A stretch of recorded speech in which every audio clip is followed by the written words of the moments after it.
Hai guys, kembali lagi bersama saya Google Assistant yang suka meringkas film. Kali ini saya akan membacakan cerpen ciptaan Yadistra Kristan Fedrisli Sinaga dari kelas 11 IPA 2. Tanpa basa-basi lagi, marilah langsung kita mulai.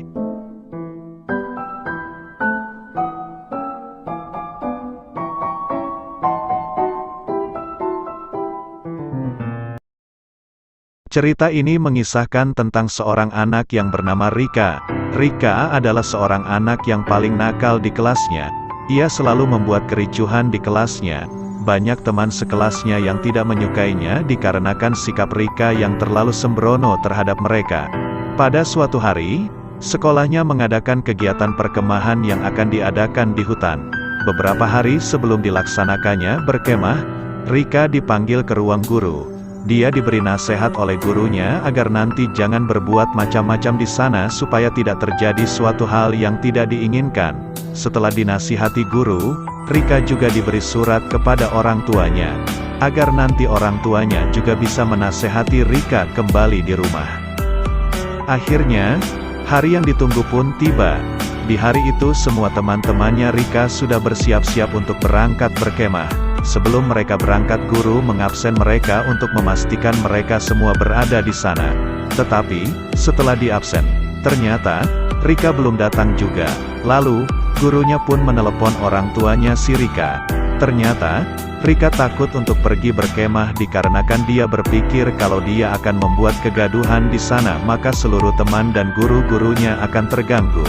Guru pun merasa kasihan kepada Rika dan akhirnya guru pun mencoba membujuknya kembali agar Rika mau ikut. Setelah beberapa kali dibujuk, akhirnya Rika pun mau ikut berkemah.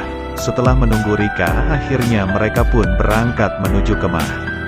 Setelah sesampainya di tempat berkemah, Rika sangat terpukau karena tempat berkemah mereka sangat jauh dan sangat di pedalaman.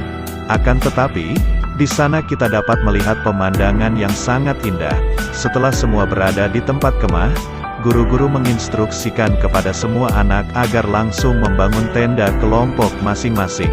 Di hari pertama kemah, tidak ada kejadian apapun karena di hari itu para anak-anak hanya disuruh membangun tenda lalu melakukan pembinaan dari para guru.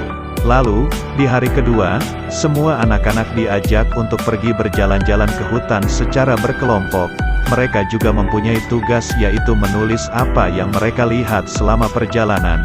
Akhirnya, Rika bergabung ke kelompoknya agar dapat melakukan perjalanan. Di tengah perjalanan, dia berpikir untuk mencari jalan sendiri menyusuri hutan. Dia berpikir bahwa kalau dia menyusuri hutan sendiri dia dapat menemukan hal yang baru. Dan Rika berpikir pasti ia akan dipuji oleh guru dan teman sekolahnya setelah menemukan sesuatu yang baru. Akhirnya dia diam-diam keluar dari barisan kelompoknya itu dan menuju jalan lain. Dia sangat menikmati perjalanannya itu menyusuri hutan itu sendirian. Dia sangat senang dan gembira karena dia menemukan danau yang sangat indah di dekat jalan yang ia telusuri. Sudah beberapa jam dia pergi sendiri menelusuri jalan di sana. Akhirnya dia menyadari bahwa ia sudah tersesat. Lalu, dia mencoba untuk mengingat kembali jalan yang ia lalui tadi. Akan tetapi, dia sama sekali tidak dapat mengingat jalan yang ia lewati. Ia sangat takut sekali mengetahui bahwa dia sudah tersesat dan sendirian. Dengan terpaksa, dia tidur di hutan tempat dia tersesat. Di lain sisi, setelah semua kelompok kembali ke perkemahan, teman-teman kelompok Rika baru sadar bahwa dia sudah tidak bersama mereka. Akhirnya, semua anak sekolah dan guru-guru mencari Rika yang tidak diketahui di mana berada.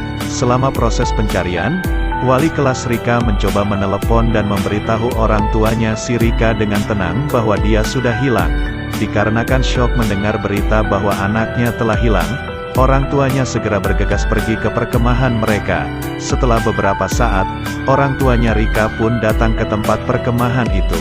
Karena hari sudah mulai gelap, akhirnya mereka semua memutuskan untuk mencari Rika di besok paginya. Tidak terasa, hari sudah berganti. Semuanya pun bergegas mencari Rika. Di sisi lain ketika hari sudah mulai terang, Rika pun mencoba kembali mencari jalan kembali ke perkemahan. Setelah beberapa jam berkeliling mencari jalan di suatu tempat, tanpa sengaja Rika bertemu dengan seorang pemburu. Pemburu itu pun bingung karena dia berpikir mengapa seorang anak gadis remaja bisa berada di hutan sendirian. Karena sudah terlalu bingung, akhirnya pemburu bertanya kepada Rika. Lalu Rika pun menceritakan semua kejadian yang sedang ia alami. Sebelum berburu ternyata sang pemburu itu tadi melihat tempat berkemahnya sekolah Rika. Karena pemburu sudah tahu lokasi tujuan yang ingin Rika tuju. Akhirnya Rika diantar oleh sang pemburu ke tempat perkemahan mereka.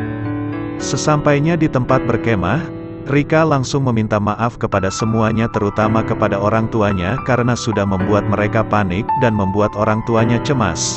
Dan di saat itu juga Rika berjanji tidak akan mengulangi lagi hal yang telah dia lakukan pada waktu itu. Dia sudah sangat kapok dengan kejadian seperti itu, karena dia sangat ketakutan berada sendirian di hutan. Dan begitulah akhir cerita cerpen yang dibuat oleh Yadistra. Sungguh ending yang sangat membagongkan. Dan pesan yang kita dapat dari cerita tersebut adalah, janganlah kamu bekerja sendiri dari kelompokmu dan patuhilah nasihat orang tua, maupun gurumu. Sehingga, kamu tidak akan terkena suatu masalah yang mengakibatkan penyesalan. Begitulah cerita karya Yadistra yang dapat kita dengarkan untuk saat ini.